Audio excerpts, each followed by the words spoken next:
কি কথা বলবো ভাই এই রাস্তাতে, বাপরে বাপ। সকালবেলাতেই ঠিক হলো চল বেরিয়ে পড়ি কোথায় যাব, জায়গার কোনো ঠিক নেই। এখন সামনে তিনটে বেসিক্যালি লোকেশন যাওয়ার, হয় পাহাড়, দার্জিলিং, কালিম্পং, নয় সিকিম, নয় ডুয়ার্স, নয় নর্থ ইস্ট। এই আমরা ক্রস করছি এখন গাজলডোবা তিস্তা ব্যারেজ। বন্ধুরা গুড ইভিনিং আবার একটা নতুন ব্লগে। বাট এবারে ব্লগটা একদম বাইক স্টার্ট করেই শুরু করলাম, কারণ এবারে ব্লগটা একটু হতে চলেছে অন্য রকম মানে কোনো ডেস্টিনেশন ঠিক নেই, শুধু আমি আর রানা হঠাৎ করেই সকালে ঠিক হয়েছে যে বেরোতে হবে। কোনো লোকেশান ডেস্টিনেশন কিচ্ছু ঠিক নেই, কোথায় যাব এখনও কিচ্ছু ঠিক করিনি, জাস্ট বেরিয়ে পড়েছি। তো এটা একটা দারুণ একটা এক্সাইটিং একটা ব্লগ হতে চলেছে। ফার্স্ট টাইম এরকমভাবে বেরোনো, যে কোথায় যাচ্ছি, কোন দিকে যাব। তবে হ্যাঁ, কোন দিকে যাব মানে এখান থেকে ইচ্ছা আছে কল্যাণী এক্সপ্রেসওয়ে ধরবো, তো অবশ্যই NH-34ই ধরার ইচ্ছা আছে, NH-34ই ধরবো। ওইদিকে তো অনেকগুলো রুট পেয়ে যাব, হয় পাহাড়, নয় ডুয়ার্স, নয় নর্থ ইস্ট, মানে অরুণাচল, মেঘালয়। ফলে ঠিক কিছুই করিনি, চলো সব কিছু তোমাদের সঙ্গে শেয়ার করব, কোন রাস্তা দিয়ে যাচ্ছি। আপাতত মুরাগাছা মোড় থেকে কল্যাণী এক্সপ্রেসওয়ে ধরে NH-34-এ ওঠা, তারপরে তোমাদেরকে রাস্তার আপডেট আস্তে আস্তে দিতে থাকছি, কোন দিকে যাচ্ছি না যাচ্ছি।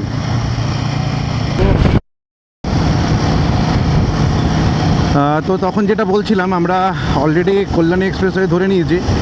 তো যেটা বাড়ি থেকে বেরোতে বলছিলাম যে হঠাৎ করেই প্ল্যান, অনেক দিন থেকেই পরীক্ষির থেকে ঘুরে আসার পরে সেভাবে আর কোনো রাইড প্ল্যান করা হচ্ছিল না। তো হঠাৎ করেই কালকে সন্ধ্যাবেলাতেই রানার সঙ্গে কথা হচ্ছিল যে কোথায় যাওয়া যায়। তো তখনও কিছু ডিসকাশন কিছু ঠিক হয়নি। তারপরে হঠাৎ করে আজকে সকালবেলাতেই ঠিক হলো চল বেরিয়ে পড়ি কোথায় যাব, জায়গার কোনো ঠিক নেই। ঠিক করলাম যে বর্ষাকাল যখন আসছে তখন জায়গা ঠিক করব না, মোটামুটি একটা ডিউরেশন, কতদিনের ডিউরেশনে যাচ্ছি সেটা এখনই বলবো না, কারণ সে ডিপেন্ড করছে কোথায় যাব তার ওপরে ডিপেন্ড করছে। তবে যেটা ইচ্ছা আছে মোটামুটি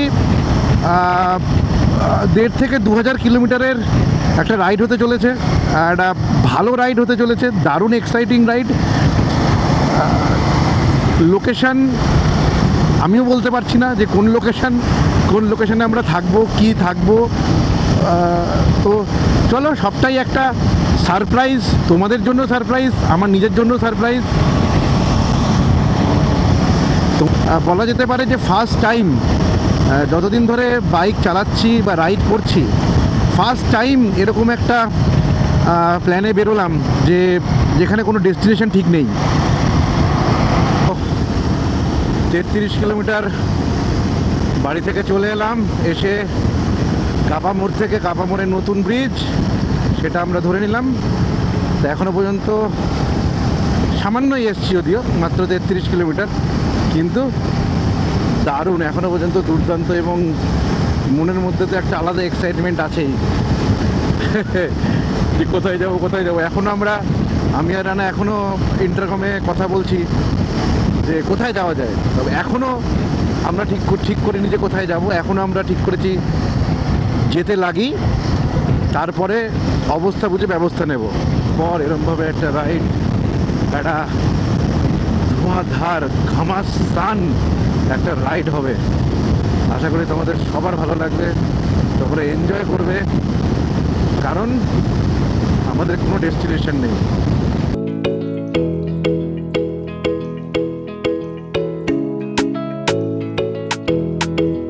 44 কিলোমিটারে পৌঁছে গেলাম আমাদের NH-34, উঠে পড়লাম NH-34।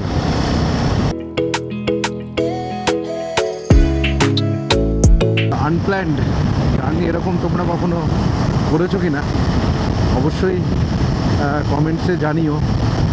যেরম আমরা যেরমভাবে আজকে বেরিয়েছি, কোনো ডেস্টিনেশন ঠিক নেই, কোথায় থাকবো কিছু ঠিক নেই, কত দূর যাব কোনো ঠিক নেই।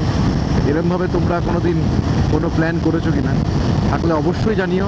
এবং লাস্ট অবধি তোমরা কোথায় গেছিলে সেটাও কিন্তু কমেন্টসে জানিও।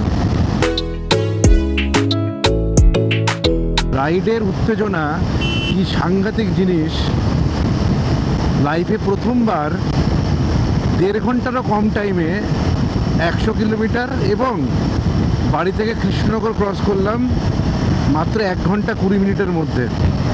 যেটা আমি এর আগে 4 হুইলার নিয়েও আমরা এসছি বহুবার এই রাস্তা দিয়ে, কিন্তু হয়নি। হ্যাঁ, অবশ্যই রাস্তা ফাঁকা ছিল, এবং যখন ফাঁকা ছিল তখন মোটামুটি 90-100 এই রেঞ্জে টেনেছি।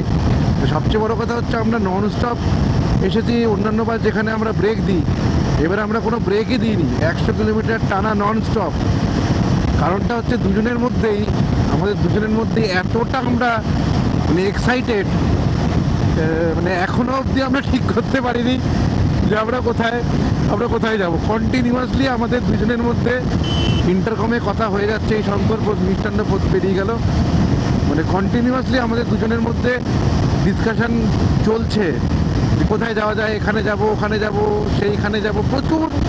প্রচুর লোকেশনের নাম আসছে, বাট কোনোটাই এখনো পর্যন্ত মনস্থির করে উঠতে পারেনি। তো এই রাস্তার কন্ডিশন তো অপূর্ব। রাস্তা নিয়ে আলাদা করে কিছু বলার নেই, দুর্দান্ত রাস্তা। এখন দেখা যাক কত আপ টু যতদূর ধারণা, তাতে বেলডাঙ্গার আগে অবধি হয়তো আগে পর্যন্ত এই রাস্তাই থাকবে। এবার বেলডাঙ্গার ওখানটাতে একটু ডিস্টারবেন্স আছে, ডাইভারশনের ওই ব্রিজের কাজ চলছে, তো সেই জন্য ওখানটা বৃষ্টিও হয়েছে কয়েকদিন ধরে। তো রাস্তা আশা করা যাচ্ছে রাস্তাটা বেশ খারাপই থাকবে। তো চলো তোমাদের দেখাচ্ছি কীরকম কী কন্ডিশন রাস্তা থাকছে, কীরকম দেখাচ্ছি। আপাতত তো আমরা দুজনে দারুণ এনজয় করছি রাইডটা, আশা করছি তোমরাও এনজয় করছো। চলো এনজয় করো আমাদের সঙ্গে, আমরাও তোমাদেরকে এনজয় করাবো। দারুণ একটা রাইড হতে চলেছে, আবার বলছি দারুণ একটা রাইড হতে চলেছে। তো অবশেষে রাইড টাইম অনুযায়ী 2 ঘন্টা 24 মিনিট, 2 ঘন্টা 24 মিনিটে আমরা ঢুকছি বহরমপুর বাইপাস। এখনও ঠিক হয়নি, দেখতেই পেলে এখনও ঠিক বেরোনোর মুখেই ডাইভারশান করা এবং উল্টো দিক থেকে লরি আসছে। তো ফলে সাবধানেই রাস্তার মানে অবস্থা যে এখনও ভালো হয়নি এটা বোঝাই যাচ্ছে। চলো তোমাদেরকে রাস্তার আপডেট দেখাচ্ছি।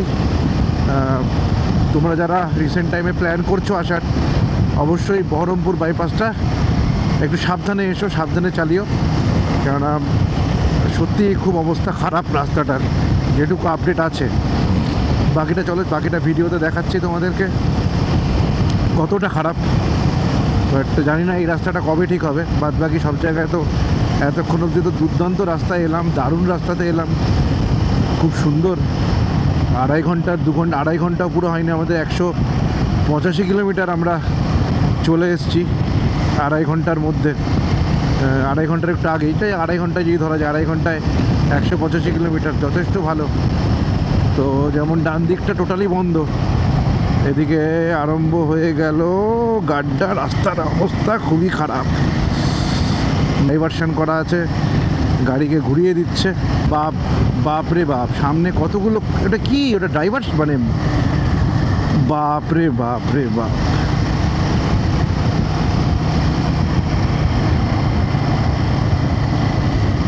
বাবা, ওমা কোন দিকে যাবো? ও বাবা, বাঁ দিক বন্ধ করে দিয়েছে, এদের ডান দিক দিয়ে, সর্বনাশ। মানে এতদিন ওই দিকের রাস্তাটা ভালো ছিল, এবারে ওই দিকের রাস্তাটাও গেছে।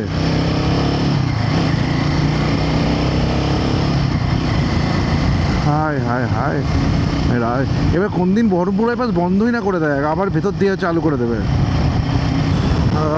বহরমপুর বাইপাস ক্রস করে ফেললাম। রাস্তার অবস্থা তোমরা দেখলে, রাস্তার কি কন্ডিশন আছে বহরমপুর বাইপাসের। তো এবার ঘড়িতে টাইম দেখাচ্ছে 11:30। তো এবার আমরা আমাদের ডিনার ব্রেকটা নেব।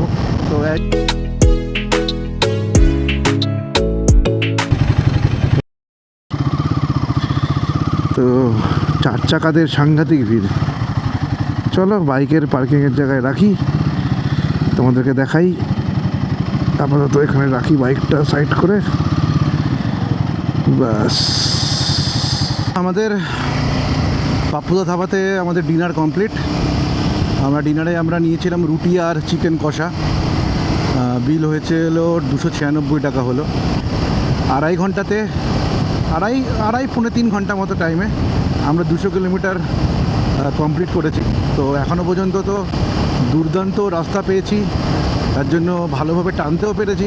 রাস্তা ভালো থাকলে তো ভালোভাবে টানাও যায়, টানতে কোনো সমস্যা হয় না।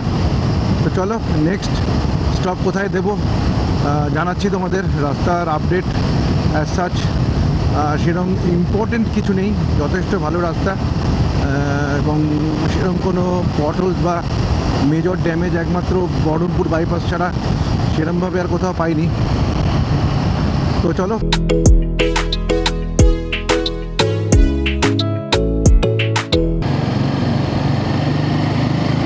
তো আমি জানি না ফারাক্কার আমি রেকর্ডিং করতে পেরেছি কি না। আমি হঠাৎ করে দেখলাম যে রেকর্ডিংটা স্টপ দেখাচ্ছিল। তো আমরা ফারাক্কা ক্রস করলাম, নতুন ব্রিজ চালু হয়ে গেছে, নতুন ব্রিজ দিয়ে গাড়িও যাচ্ছে। তো টোটাল 3 ঘন্টা 50 মিনিটে আমরা 287 কিলোমিটার রাইড করেছি। দুর্দান্ত রাস্তা, দারুণ রাস্তা, রাস্তা নিয়ে কোনো কথাই হবে না। আর যেহেতু আমাদের দুজনের মধ্যে দুজনের এনার্জি লেভেলটা এখনও তুঙ্গে আছে, তো ফলে যেখানে ফাঁকা পাচ্ছি মোটামুটি সেখানটাই টেনে দিচ্ছি। কেননা এখনও পর্যন্ত ঠিক করে উঠতে পারিনি যে আমরা কোথায় যাব। জানি না কখন গিয়ে ঠিক করতে পারবো যে কোথায় যাচ্ছি।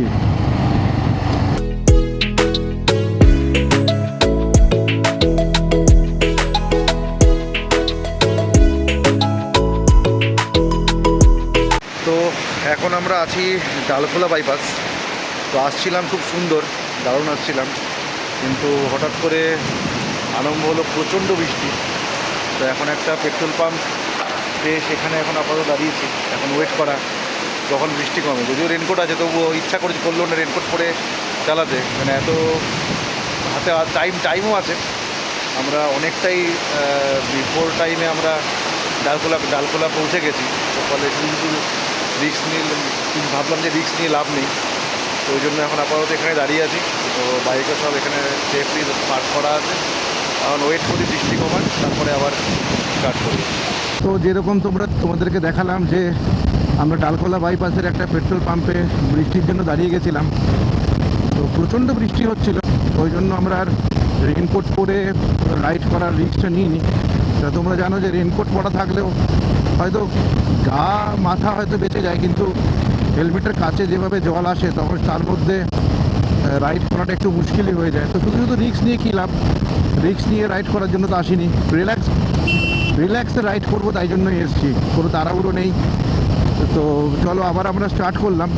এখন বৃষ্টিটা একটু ধরেছে, যদিও গায়ে অলরেডি রেন কভার পরে নিয়েছি, কেননা আকাশের যা কন্ডিশন দেখতে পাচ্ছ, যে কোনো মুহূর্তে আবার বৃষ্টি নামতে পারে। তো আবারও সেই একই স্টেটমেন্ট আবার দিচ্ছি যে আমাদের কিন্তু যাওয়ার জায়গা এখনও ঠিক হয়নি। যেটা রাত্রির থেকে বলে আসছি যে যাওয়ার জায়গা ঠিক হয়নি। তোমরা বিরক্ত হয়েও না, যেহেতু পুরো সারপ্রাইজ ট্যুর, এটা আনপ্ল্যান্ড ট্যুর। তো কোন জায়গায় যাব সেটা নিয়ে কিছুতেই ফাইনাল ডিসিশন নিতে পারছি না। গন্তব্য হচ্ছে ইসলামপুর বাইপাসে পৌঁছে তারপর ঠিক করে নেব। ইচ্ছা আছে যে তখন ঠিক করে নেব যে কোন জায়গায় আমরা আমাদের আজকে স্টেটা আমরা কোন জায়গায় করছি। তো বেশি দিন যেটা আরেকটা আপডেট, খুব বেশি দিন হয়তো ছুটি এক্সটেন্ড করতে পারবো না। যেরকম বলেছিলাম যে সেরকম কোনো প্ল্যান নেই কতদিনের জন্য ট্যুরটা করছি, কিন্তু সেটাকে একটু রাশ টানতে হচ্ছে, কেননা বোঝোই তো কাজকর্মর ব্যাপার থাকে একটা। তো সেইগুলো ম্যানেজ করে তো রাইডে আসতে হয়। তো সেই দিকগুলো ম্যানেজ করেই দেখলাম যে খুব বেশি দিন যে ছুটিটাকে এক্সটেন্ড করতে পারবো তা নয়। তো ফলে একটু তো কাটছাট ছুটির মধ্যে একটু তো কাটছাট করতে হচ্ছে। যাই হোক, সেটা না হয় করলাম, কিন্তু কোন জায়গায় যাব সেটা নিয়ে এটুকু বলতে পারি, যেখানেই যাই না কেন তোমাদেরকে একটা ভালো জায়গার উপহার দেওয়ার চেষ্টা করব। চলো সঙ্গে থাকো, দেখতে থাকো, আমাদের সঙ্গে তোমরাও রাইডটা এনজয় করো। আমরা তো করছি, আশা করছি তোমরাও করছো। আর যদি রাইডটা ভালো লেগে থাকে তো অবশ্যই একটা লাইক, কমেন্ট আর সাবস্ক্রাইব করে দিও। তো কিষানগঞ্জের যে রাস্তা, যেটা পূর্ণিয়া মোড় ক্রস করার ডান দিকে যাওয়ার পরে, সেই রাস্তাটার অবস্থা কিন্তু খুব খারাপ। মাঝখানে তোমরা দেখতে পাচ্ছ, মাঝখানে রাস্তাটা ভালো হয়েছিল, এখন রাস্তাটার অবস্থা কিন্তু খুব খারাপ। তো তোমরা যারা প্ল্যান করছো এইদিকে আসার, তো একটু সাবধানে কেয়ারফুলি চালিও। জায়গায় জায়গায় অনেক বড় বড় গর্ত এবং খুব বাজে রকমের গর্তগুলো আছে রাস্তার মাঝখান, পুরো রাস্তা আড়াআড়ি করেও গর্ত আমরা পেয়েছি। তো একটু কিন্তু দেখো, ফলে একটু কিন্তু সাবধানে যারা প্ল্যান করছো সাবধানে এসো, চোখ কান খোলা রেখে কিন্তু এই রাস্তাটাতে বাইকটা চালিও। রে বাপ, সামনে তো আরও খারাপ অবস্থা। এরে সর্বনাশ, বাপরে বাপ। ভাই আমরা ইসলামপুর বাইপাস ঢুকে পড়েছি। ঘড়িতে এখন টাইম হচ্ছে 6:44। জাস্ট ইসলামপুর বাইপাস ঢোকার একটু আগে আমরা একটা ছোটো চা ব্রেক নিয়েছিলাম। টোটাল এখনও পর্যন্ত আমাদের 500 কিলোমিটার হতে আর 3 কিলোমিটার অ্যাকচুয়ালি বাকি, 497 কিলোমিটার হয়েছে। তো আমরা যেরকম বললাম যে ইসলামপুর বাইপাসে উঠে হয়তো আমরা ডিসাইড করব যে আমরা কোন দিকটা যাব। তো প্রিলিমিনারি একটা পয়েন্ট আমরা চুজ করেছি, সেটা হচ্ছে গাজলডোবা। বাট হ্যাঁ, গাজলডোবাতে আমরা স্টে করছি না, গাজলডোবা হয়ে আমরা যাব। এবার গাজলডোবা যাওয়ার পরে দেখব যে কোন দিকটাতে আমরা যেতে পারি।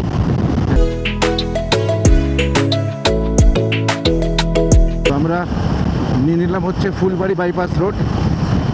সোজা গেলে চলে যেতে হচ্ছে বাগডোগরা হয়ে শিলিগুড়ি। তো আমরা যেহেতু শহরে ঢুকবো না, আমরা যেহেতু গাজলডোবা যাচ্ছি, তো ফলে আমরা নিয়ে নিলাম হচ্ছে ফুলবাড়ি বাইপাস রোড। রাস্তাটা অপূর্ব সুন্দর, দেখতেই পাচ্ছ, দারুণ। আর বৃষ্টি হওয়ার পরে তো রাস্তার সৌন্দর্য জাস্ট কিছু বলার নেই, জাস্ট ওয়াও। ডান এদিকে বাঁ দিকে চা বাগান, দুদিকেই চা বাগান, ডান দিক বাঁ দিক দুদিকেই চা বাগান, জাস্ট দারুণ দারুণ দারুণ। কি কথা বলবো ভাই এই রাস্তাতে, বাপরে বাপ। এটা রাস্তা সর্বনাশ। ও, লোকে লাদাখ যায়, এখানে আসা উচিত। এর থেকে ভালো অফরোড কিছু হতে পারে? এবার কোন দিকে যাব, কোন দিক দিয়ে যাবো সেটা বুঝতে পারছি না। হ্যাঁ, বাদিক।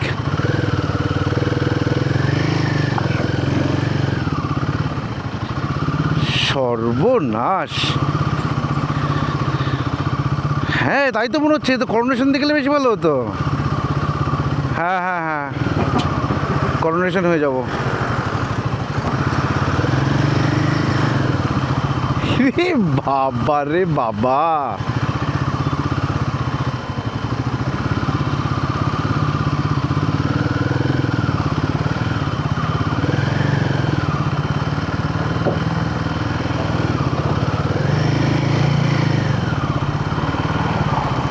উল্টো দিক থেকে লরি আসছে লাইন দিয়ে।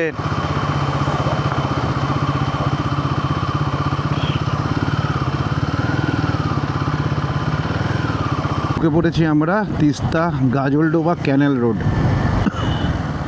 বাঁ দিক দিয়ে ক্যানেলটা যাচ্ছে, তিস্তা ক্যানেল, যেটা গিয়ে তিস্তা ব্যারেজে তিস্তা নদীর সঙ্গে মিশবে। তো এই রোডটা হচ্ছে ওয়ান অফ দ্য, কী বলবো, one of the best road. যদি তোমরা যদি কখনো নর্থ বেঙ্গলে আসো বা ডুয়ার্স বা কালিম্পংয়ের দিকে যদি একটু, ডুয়ার্সের দিকে যেতে গেলে তো এই রাস্তাটা নিতেই হয়। আর যদি তোমরা কালিম্পং কখনো যাও, যদি লাভা হয়ে যাওয়ার যদি প্ল্যান থাকে, লাভা গাজলডোবা হয়ে, দেন এই রাস্তাটা ট্রাই করে দেখতে পারো। অপূর্ব সুন্দর রাস্তা, বাঁদিকে তিস্তা ক্যানেল। যারা বার্ড ফটোগ্রাফি করে তাদের জন্য একটা বলা যেতে পারে স্বর্গরাজ্য হচ্ছে গাজলডোবা।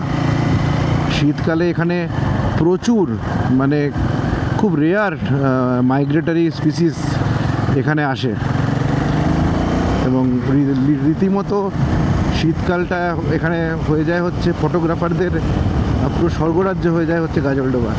নৌকা করে পুরো তিস্তার চরে হচ্ছে ফটোশ্যুট হয়। এই দেখো ডান দিকে জঙ্গল, বাঁ দিকেও জঙ্গল। এই জঙ্গলটার নাম আছে, আমি নামটা মনে করতে পারছি না, নামটা কি জঙ্গলটা আমি একদমই মনে করতে পারছি না। চলো দেখি সামনে যদি কোনো বোর্ড দেখতে পাই তো জানাবো। ফাইনালি আমরা ঢুকতে চলেছি গাজলডোবা, আর বাকি আছে অনলি 2 কিলোমিটার। টোটাল রাইড এখনও পর্যন্ত আমরা কমপ্লিট করেছি 590 কিলোমিটার, মানে অলমোস্ট 600 কিলোমিটার আমাদের একদিনে এখনও পর্যন্ত আমরা রাইড করেছি। আমরা ঠিক করে নিয়ে আমরা কোথায় যাব, যেটা তখনও বলছিলাম। ফলে আমাদের রাইড এখনও কন্টিনিউ হবে। 600 কিলোমিটার আমরা থামছি না, আমরা দেখছি, তোমাদেরকে আপডেট দেব যে আমরা আলটিমেটলি কত কিলোমিটারে গিয়ে আমরা ফার্স্ট আজকের দিনের ব্রেকটা আমরা নেব। আর মাত্র 750 মিটার ওই দূরে দেখা যাচ্ছে গাজলডোবার ব্যারেজের গেট। এদিকে ক্যানেলের জল পুরো শুকনো, তিস্তা ক্যানেলে জল নেই, পুরো মাটি বেরিয়ে গেছে, তিস্তা ক্যানেলে। মানে তিস্তা এখনও পুরো ভরে ওঠেনি, যার জন্য যে তিস্তাকে থেকে জল ছাড়া হয়নি, আরম্ভ হয়নি এখনও। এই আমরা ক্রস করছি এখন গাজলডোবা তিস্তা ব্যারেজ। এই বাঁ দিকে যেটা দেখতে পাচ্ছ, বাঁ দিকেরটা হচ্ছে তিস্তা নদী, বিশাল এখন তার রূপ, প্রচুর জল, মানে দুর্দান্ত একটা জায়গা, দারুণ লাগছে জায়গাটা দেখতে। তোমরাও আশা করি এনজয় করছো। তো এই জায়গাটাই শীতকালে হয়ে যায় হচ্ছে মাইগ্রেটরি বার্ডসের, পাখিদের স্বর্গরাজ্য। তো দারুণ, মানে এক কথায় অসাধারণ একটা জায়গা। যেটা বলছিলাম যে আপাতত গাজলডোবা এখানেই এই ফার্স্ট এপিসোডটা, এই পার্টটা শেষ করছি। আবার হ্যাঁ, অবশ্যই সেকেন্ড পার্টও এখান থেকে শুরু হবে। কোথায় যাচ্ছি সেটা একটা প্রিলিমিনারি একটা জায়গা ঠিক হয়েছে, বাট সেটা এই এপিসোডে ডিসক্লোজ করব না। নেক্সট এপিসোডে যেটা এখান থেকেই শুরু হবে, সেখানে আমরা নেক্সট এপিসোডে তোমাদেরকে জানাবো যে আমরা কোথায় যাব ঠিক করেছি।